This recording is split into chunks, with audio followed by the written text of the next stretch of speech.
In the winter of 1894, on a dairy farm in Quebec, an 18-year-old boy watched a grain thresher pull wheat from frozen earth. He stood very still. He was not thinking about wheat. His name was Arthur Sicard. Born December 17, 1876, in Saint-Léonard-de-Port-Maurice. The son of farmers, the grandson of farmers, a young man from a world where winter was not a season. It was an enemy. That day beside the thresher, a question formed in Arthur Sicard's mind. It was a simple question. If rotating blades could move wheat, why couldn't rotating blades move snow? He let the question live in him for 2 years. In 1896, at 20 years old, Arthur Sicard began building prototypes, not in a laboratory, not with funding, in the cold, with his hands, with whatever he could find. He needed advice, he needed expertise. So Arthur Sicard did what any reasonable man would do, and he went to the engineers, and the engineers gave him their answer. The rotating blades would jam in heavy snow. Metal would fracture in extreme cold. There was no mechanism capable of generating enough force. It was time equals 300 milliseconds / greater than the engineers said with confidence, theoretically impossible.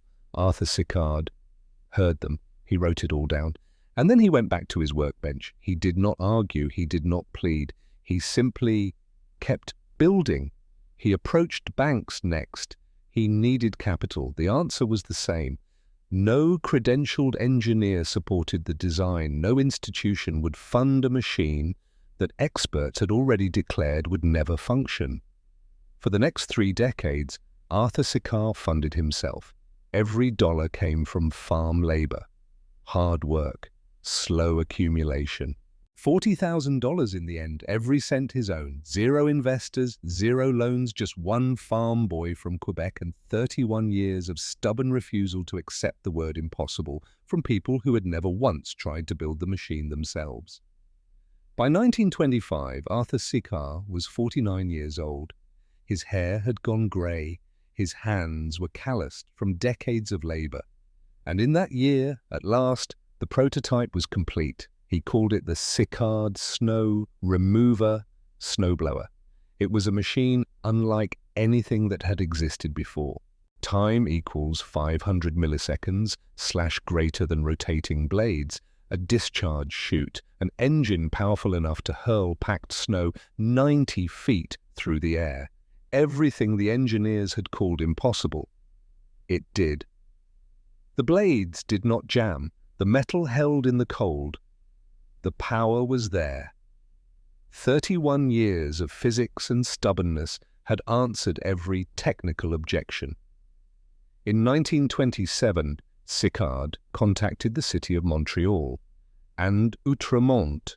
He offered them something no salesman, no brochure, no technical paper could offer. He offered them a demonstration. Winter came, and with it, time equals 400 milliseconds / greater than a blizzard. The kind of storm that paralyzed cities, the kind of storm that buried streets under feet of snow for days. The exact conditions the engineers had used as evidence it would never work. City officials gathered at the edge of a buried Montreal street, coats pulled tight, breath clouding the air.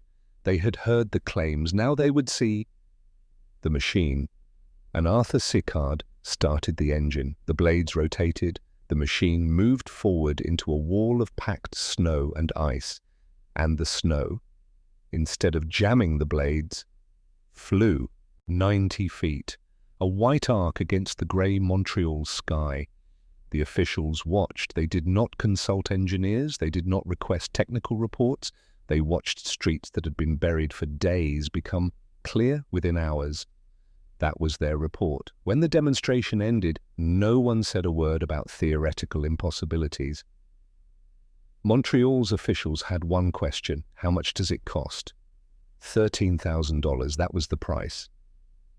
In 1927, $13,000 was not a small amount. It was a commitment time equals 400 milliseconds / greater than it was a declaration, the city of Montreal paid it without hesitation. And then Outremont came forward. They had watched the same demonstration. They had drawn the same conclusion. $13,000, same price and same answer. Within days, the machine had been sold twice. $26,000 in 1 week, in today's money, by which $448,000. 31 years of impossible had just become 7 days of sold out. Somewhere in offices across Montreal were the engineers who had told Arthur Sicard time equals 350 milliseconds / greater than his machine was theoretically impossible.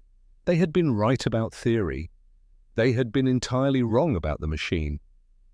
The investors who had refused him watched a farm boy sell out in 7 days. The banks that had closed their doors watched a self-funded inventor receive municipal checks. Being right, it turned out, mattered more than being credentialed. Word spread. Cities across Quebec and beyond were watching what Montreal had done. If the machine worked in a Montreal blizzard, it would work anywhere. Orders began coming in. Within months, more cities ordered. The demand was real, urgent, and growing. Arthur Sicard had not just built a machine, he had identified a need that an entire continent had not known how to solve. On September 17, 1929, Arthur Sicard made it official. He founded his manufacturing company in Montreal.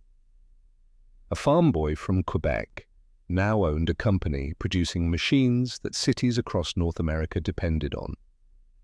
Through the 1930s, the company grew, dozens of machines manufactured annually. The Depression slowed many things. It did not slow the Canadian winter, and it did not slow demand for the only machine that could fight it. Arthur Sicard had built something that outlasted doubt, something that outlasted rejection, something that 31 years of impossibility had failed to stop.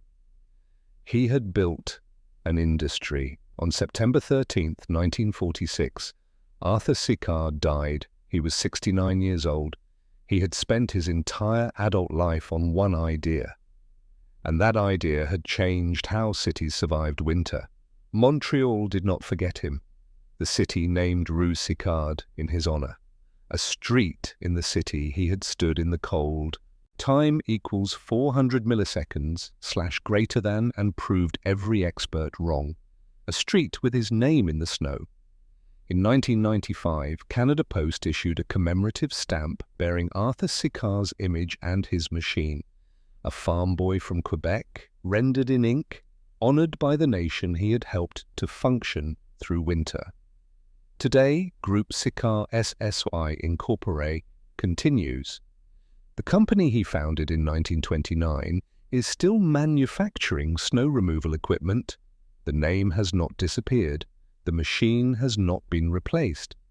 Only improved. The machine that engineers said was impossible is now standard equipment across North America. Every city that clears its streets after a blizzard does it in some lineage because of Arthur Sicard. What does it mean that Arthur Sicard spent 31 years building something everyone said couldn't exist? It means he understood something the engineers didn't. Theory describes the known. A working machine describes the possible.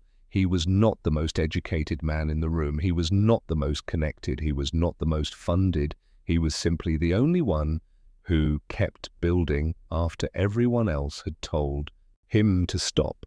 Engineers said impossible. Investors said no. Banks closed their doors, and Arthur Sicard, for 31 years, said nothing.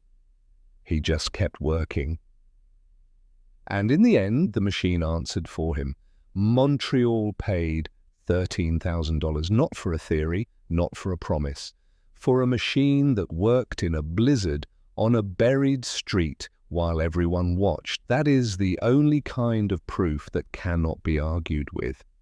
If stories like this matter to you, consider subscribing. It is a small action, but it ensures these stories continue to exist. If you want to directly support the creation of future documentaries, Super thanks is available below. And write in the comments, where are you watching from? Had you heard this story before? The farm boy from Quebec who spent 31 years building what engineers said couldn't be built had just proved them all wrong with sales receipts. That is what Arthur Sicard left behind, not a theory, not a credential, not a claim, a machine in the snow, working